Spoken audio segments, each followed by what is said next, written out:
If you yourself would love to be featured in an upcoming video for an online game that I haven't covered yet, all you have to do is simply comment what your PlayStation or Xbox name is, and I will try to get to you if I can.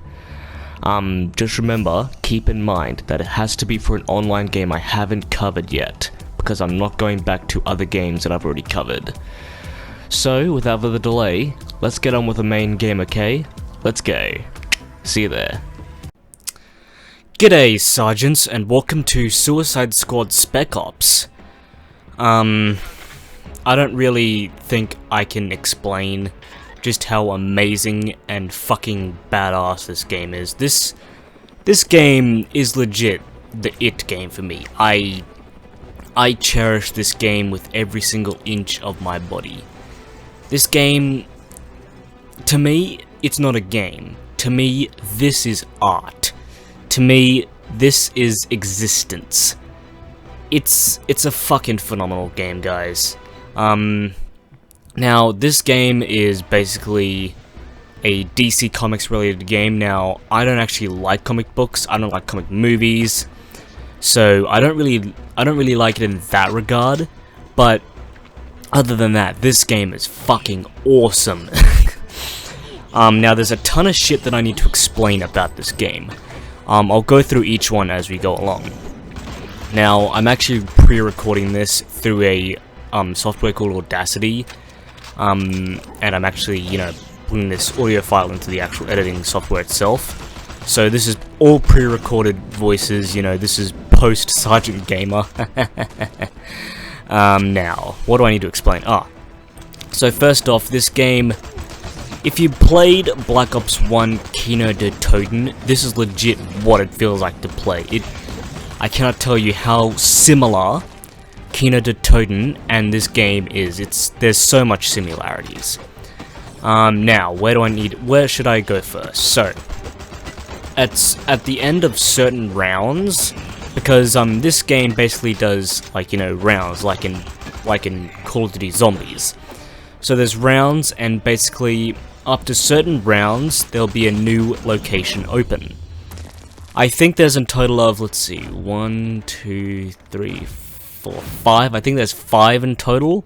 I'm probably really wrong about that, but yeah, there's, I think, in total of 5 locations to open up. Now, you don't actually spend points to unlock them, as there is not a point system. What you do is, you have to complete waves in order to actually unlock those areas. So let's say you get up to wave 5 and you complete wave 5, you can then go into the subway system, or, it's just, let's just say that. Now, let's go into the enemy types. So there's a total of 1, 2, 3, 4, 5 enemy types. I call them zombies because they look so much like zombies. So the first ones are, your standard ones. They'll come running at you, and they'll, hit you with a basic attack.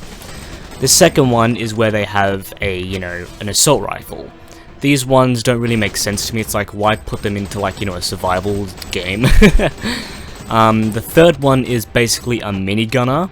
These ones are the fucking... oh, these guys are so annoying. Basically, self-explanatory, they have a minigun and they'll, beat you down. The third one is basically these big brutes with, these stop signs. Yeah, they will charge you with full force, and it doesn't even matter if you're not in range. You will somehow get hit. It's such bullshit. And the fifth and final one, these ones are the most annoying. I call them boomers, because they have these explosive canisters that they hold around, and they will charge it. They don't charge at you, they walk at normal speed, but if you get too close to them, they will let off this explosion, which soaks a shit ton of damage. It's so annoying, I hate it. Now, the characters. You can only play as 3 characters. You can only play as Harley Quinn, Deadshot, and Diablo. I end up using all 3 of these, but for the first, few segments of this game, I only use Deadshot, and then after that, I use Harley Quinn, then after that, I use Diablo. Now, don't do what I did, basically, at the end of each wave, switch characters, so you can level them up faster, and that means, well, you can upgrade them faster, so, if you end up getting a character killed, you'll have the next character to rely on, which will have upgrades. Now, to unlock these upgrades, all you do is complete waves, and at certain points, it'll tell you to go to a specific location for, you know, like, an upgrade crate or whatever. It's supply drop.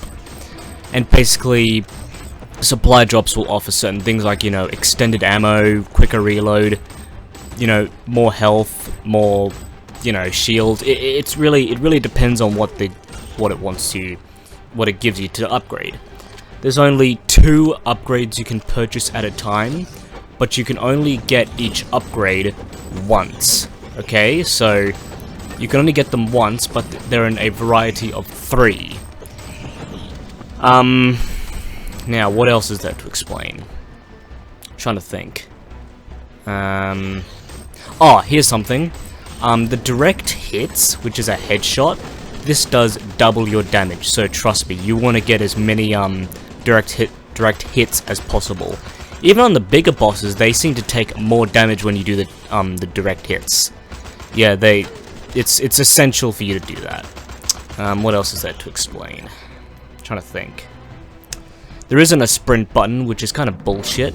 Now, every character has a unique special ability. Let's go into each ability. So Deadshots is where basically it's like a time warp. It slows down time and you can kill enemies faster with the weaponry. And of course, you know, the enemies slow down. With Harley Quinn's, it's basically, you know, she gets into a fit of rage and just press, you know, whichever key, WASD, and she will immediately lock onto a target and she will go like full sprint mode and kill the enemy with that, you know, bat. But with the tougher enemies, like the bosses, so to speak, you know, you have to do multiple goes at them for them to actually get killed. For Diablo, his one is an absolute monster. Basically, he just, you know, obliterates everything in his path with his like it's like a force. It's like a force circle he shoots out, and you know, any enemy that's in the vicinity of that circle gets, you know, killed. The thing is, this circle won't go to the left, right, or back. It'll only go. It's the only only the enemies that are in front of you that'll get hit. Now, Deadshot has an assault rifle with his wrist guns. Excuse me, that. Harley Quinn has a bat with a magnum. Excuse me there. And Diablo will only have his flame-throwing hands. That's what I call them. Now, here's one more thing that I should mention before I, you know, shut up and let you watch this gameplay. At certain points throughout the game, you'll be offered ammo crates. Don't mess around, go and take them. But these ammo crates will only be for said characters with an actual gun. So for example, you know, Deadshot Harley Quinn. Now here's something I actually want to notice before I shut up. If you're on the higher rounds, you do seem to build up your super meter really quick. So make sure you take note of that. So to use your super meter, you press spacebar. If you also want to switch weapons, you have to actually use the scroll, you know, thing on the mouse. You know, the bloody thing in the middle. So yeah, that's how you switch weapons, and then basically, yeah, again, take note of how fast you build up your super meter. It'll be on the right, and it'll be like a circle. Once it's built up, it's hard to not notice. It'll basically be flaming. You don't get a notification that it's actually, you know, available, but you know, it actually does activate. See, I'm pretty sure I've mentioned everything that there is to mention within this game. Again, it's fucking awesome. And this game is only available on iOS and, you know, Windows 10. I don't believe it's actually available for Mac. I could be wrong on that. If you guys have actually played it for Mac, please tell me and I'll actually pin it in the comment section below. So, without further ado, let's watch this. Let me shut up and you guys can watch the gameplay. Anyway, I hope you guys have enjoyed this video, and I'll see you guys in the next video. Sergeant out.